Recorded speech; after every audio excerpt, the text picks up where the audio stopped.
y estuve haciendo como que cuentas y más o menos esta parte en donde bajó la transmisión son como más o menos unos 3 meses y no sé si estamos en esa como meseta de los 3 meses y después vuelve a repuntar. Entonces vi la parte del repunte que dura aproximadamente lo mismo, unos 3 meses.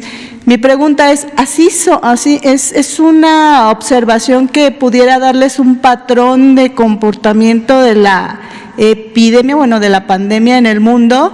Y si es así, a lo mejor da tiempo o oportunidad de hacer ciertas cosas. Y mi segunda pregunta, doctor Gatell, justamente en estos países europeos se habla de que ahora son igual muy elevadas los contagios, pero la mortandad ha disminuido. ¿Eso a qué se debe? ¿Qué está pasando? Y si es un patrón que también se puede deber al comportamiento natural de la pandemia y pudiera pasar lo mismo en países como en América Latina, etcétera. Gracias. Gracias. Lo comentamos enseguida. Claro que sí, con mucho gusto. Cuando en su momento nosotros vemos un incremento en las curvas de transmisión, cuando vemos estas fases ascendentes, tenemos que pensar rápidamente que su relación es directa precisamente con contagios, ¿no? Es decir, se incrementa la transmisión, se incrementan los contagios, por lo tanto hay más casos de enfermedad. Esto es diferente en cada uno de los países y básicamente va a responder a las medidas de mitigación comunitaria, ¿sí? Entonces, no podemos tomar un patrón como de algún país o de alguna región en el mundo como una proyección o en su momento un pronóstico de lo que en forma o en tiempo pudiera necesariamente suceder en otro, o en este caso en México, porque esto precisamente depende de cómo estas medidas de mitigación para disminuir contagios y por lo tanto enfermos se hayan aplicado en cada uno de estos. Lo que sí podemos ver en muchas de las curvas de los países europeos que tienen formas, patrones y tendencias similares es que al parecer entonces estas medidas pueden haber surtido efecto posterior a la primera ola.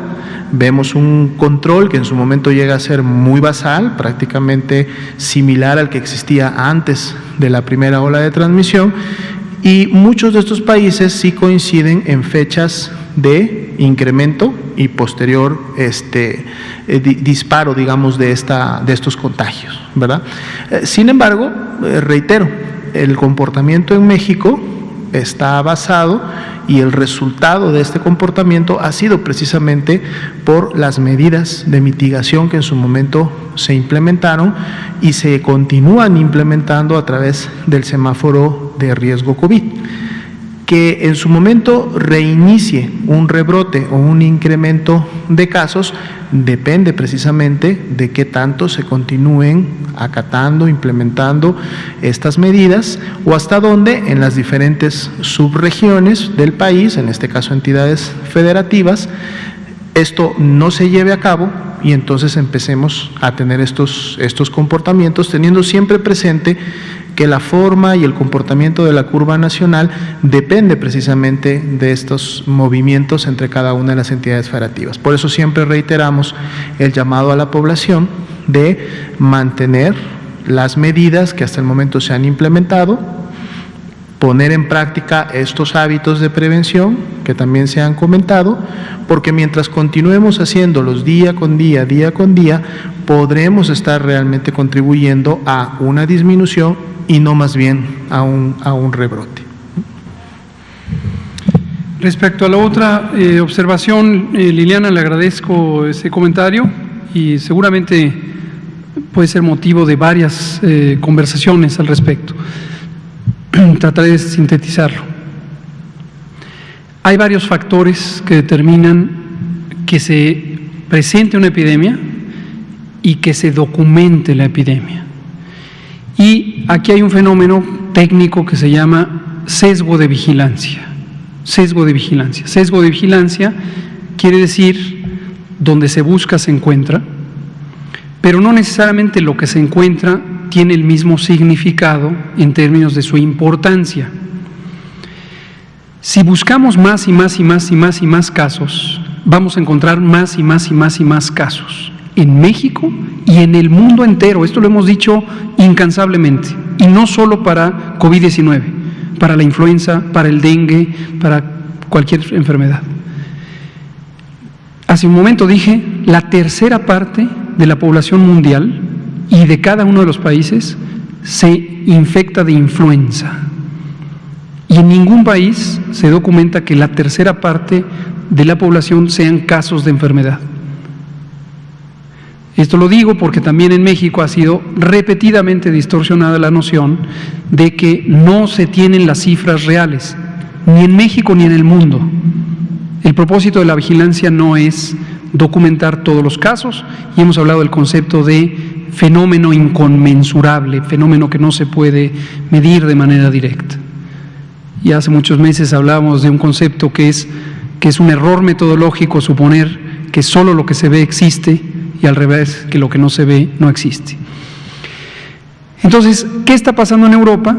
Que las modalidades de búsqueda de casos han cambiado y se están usando búsquedas intencionadas, lo cual es benéfico porque anticipa la detección, contribuye, favorece la interrupción de las cadenas de transmisión,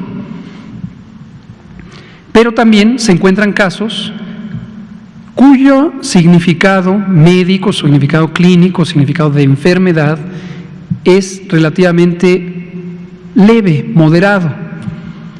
Entonces, por eso empieza a haber una desproporción entre la mortalidad y la detección de casos, la morbilidad, como se llama la ocurrencia de enfermedad. Ese es un fenómeno.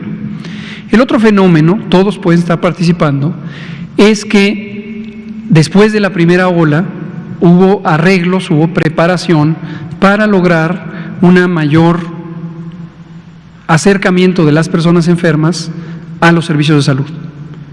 Cosa que hemos enfatizado aquí. Si usted tiene 60 años o más o enfermedades crónicas y tiene los síntomas de COVID, no se espere, porque si va al hospital se le detecta más tempranamente y existe la posibilidad de salvarle la vida. No se espere, no disminuya su atención sobre sus síntomas y vaya lo más pronto posible a atenderse. Ese es otro fenómeno que también puede estar participando. Y un fenómeno adicional es que las capacidades de atención han mejorado en todo el mundo, igual que ha mejorado en México, en la medida en que ya se conoce más la enfermedad, ya se han ido modificando los protocolos de manejo médico. Sigue sin haber un tratamiento específico para COVID, pero el uso del ventilador, el uso de la hidratación intravenosa temprana, el uso de la oxigenación no invasiva, la prevención de trombosis, el control metabólico, el control hipertensivo, etcétera. El manejo médico, el cuidado médico de la persona enferma también ha mejorado, seguramente en Europa. Esto es exactamente en lo que estamos trabajando ahorita.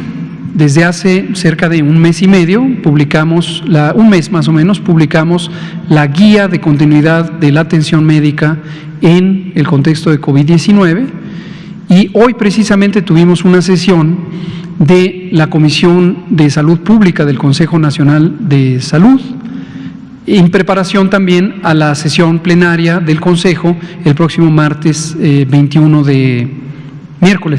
de octubre. Y hoy tratamos específicamente el punto de la reorganización de los hospitales en cada entidad federativa para optimizar, aprovechar de la manera más adecuada las capacidades instaladas, aquellos hospitales que tienen la mejor desempeño, que sean los preferentes para las personas de más difícil manejo médico. Una sesión muy productiva, me parece a mí, donde participaron los 32 equipos de salud estatales, en la mayoría de los casos encabezados por la persona titular, la secretaria, el secretario de Salud. Abrió la sesión el doctor Alcocer y conversamos técnicamente al respecto.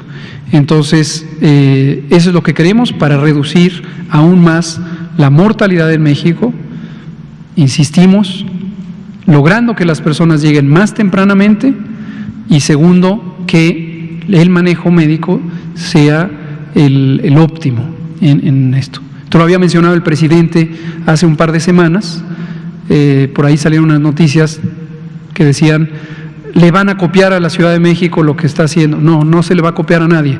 Lo que está haciendo la Ciudad de México es parte de un programa de atención comunitaria del COVID que llevamos meses estimulando que lo ejecuten los estados. Varios estados lo ejecutan, Campeche es uno de ellos, ya ha cosechado los resultados, y también la Ciudad de México, y eso es lo que vamos a hacer. Muchas gracias. Creo que nos queda tiempo para media pregunta. ¿Quién quiere hacer media pregunta? Usted, por favor. Y a usted lo vamos a tener que dejar pendiente. Gracias. Buenas noches, Iris Velázquez, del periódico Reforma. Preguntarles más detalles acerca de estas irregularidades, imitaciones de vacuna, etcétera. ¿Cuántos casos han detectado? ¿Cuántas denuncias presentaron? ¿Y cuáles son las entidades en donde se ha tenido mayor incidencia? Gracias. Muchas gracias. No podemos hablar de incidencia porque son casos puntuales.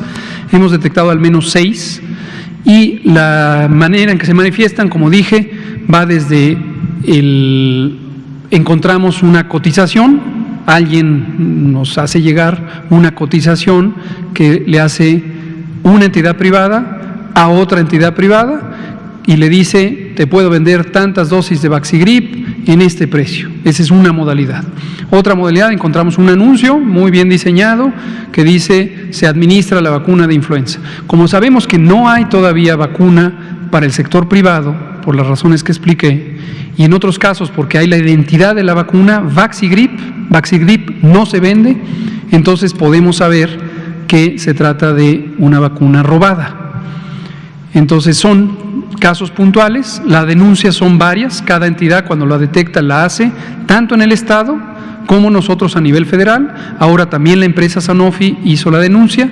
Hay 2 ramas de la denuncia, una es para la investigación pericial a los cuerpos de seguridad, en su momento va a las fiscalías estatales, y por el otro lado la denuncia a COFEPRIS para que emita las alertas sanitarias. Ya emitió una alerta sanitaria el día de ayer y a todo esto le estamos dando seguimiento integrado. Y también el propio Gabinete de Seguridad en las mañanas lo comentamos para que todos actuemos de manera coordinada. Muchas gracias. Pues son las 20 horas en punto, hoy es viernes 16 de octubre, la epidemia sigue, la epidemia de COVID-19, aunque llevamos ya 11 semanas en descenso, en algunas entidades federativas la epidemia va al alza, Nuevo León, Chihuahua, Durango de especial interés, no son las únicas, pero hay que tener cuidado ahí y mantener las distintas acciones de prevención y control. Muchas gracias, nos vemos mañana.